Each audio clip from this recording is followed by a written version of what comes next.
Hello and welcome to Eat Your Backyard, my YouTube channel where I talk about all kinds of things I'm into. Today we're going to talk about what happened here.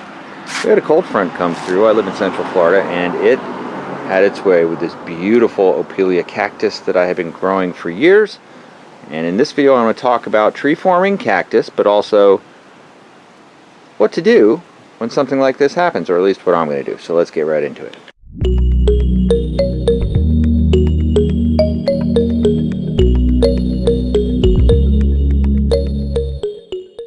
So as you can see, this thing came down pretty hard. It's a lot of weight actually in this thing. I tree formed it for about 15 years, maybe a little longer, and it actually developed quite a woody bark on it, which is really cool.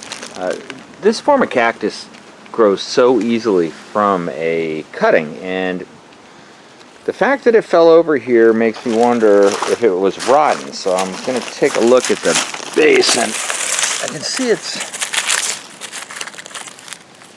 looks a little bit rotten maybe, but the fibers are pretty fresh.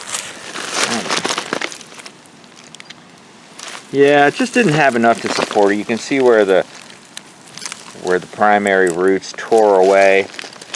There's one of the side roots, but I'm going to salvage this. I'm not going to let this good structure go to waste because it will reroot from here. And just going to look at the architecture of it and decide what to do. As you can see, I've been training it very carefully into 3 separate main trunks. But this is so heavy, there's no way I could even lift it, and it would just crack with its own weight if I don't remove it. So I think what I'm going to do is remove this.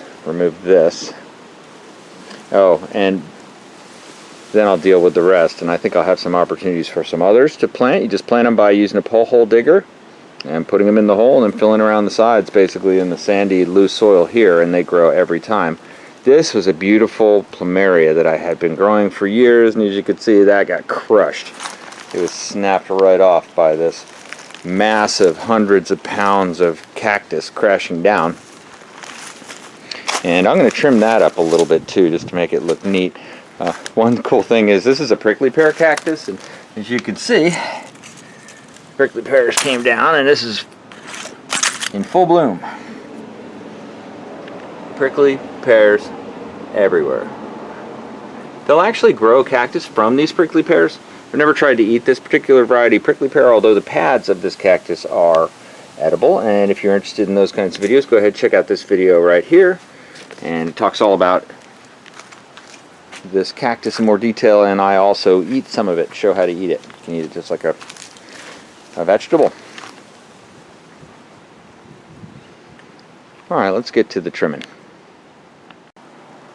So all the equipment I'm going to use today is really just this Corona pole saw. I'll put a link in the description. And I always wear gloves when doing this because although this is a thornless cactus, it does have little irritating hairs, little tiny hairs that get in your skin and are very much like fiberglass, so it's very irritating. But let's go ahead and get to this. This is a very, very tender, it's been quite an art actually tree forming this thing. It's a very tender type of plant material, and so I'm looking for what I'm going to do next, and especially the straight woody pieces. So although this piece takes a bend here, that's fairly straight. I'm hoping I can reuse most of this. I see this pad did get impacted pretty hard here, but maybe we can just tolerate that. Maybe I'll take off that top piece. Now this will keep very, very nicely. As a matter of fact, since I'm going to lose that bend anyway, I think I'll cut it here and leave this on there as the hope that it will regrow. And I like to cut it right at the joint of the 2 pads.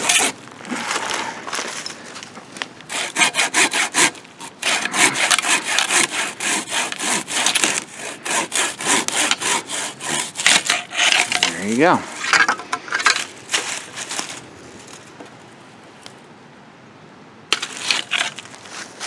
Alright, that's actually going to make a beautiful cutting. I'm going to see if there's any more damage as I lift it up. You can see that frangipani starts to become liberated. Matter of fact, let's see if I can lift this up. Oh yeah. I'm going to put it over here in the shade. That's a prime cutting. Now this one, again, has that outward and then up.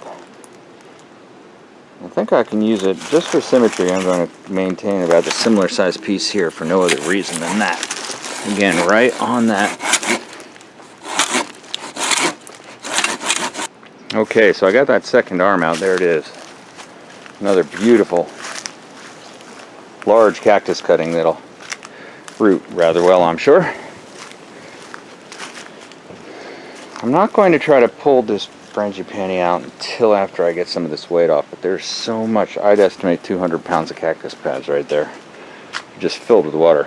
I'd love to be able to get the full tall, the height of it. So I think I'm going to just try to trim a little bit more off the sides, see if it makes any sense to attempt to stand this back up in some other location. These plumeria cuttings will make nice additions to some corners of my yard. This is a beautiful purple variety. And let's take a look at the gigantic cutting, the 100-pound cutting I'm going to plant. I might actually plant it here on the side of the house, since this is a very drought tolerant variety, and we'll see how it does. Lots of cuttings. You can see how people end up having cactus fences.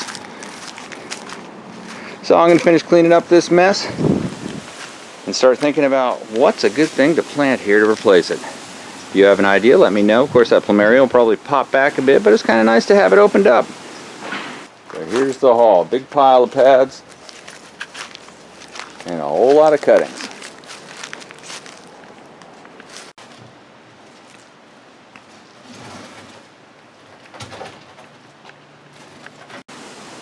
So thanks for watching Eat Your Backyard. Don't forget to subscribe if you like these kind of things. Have a great day.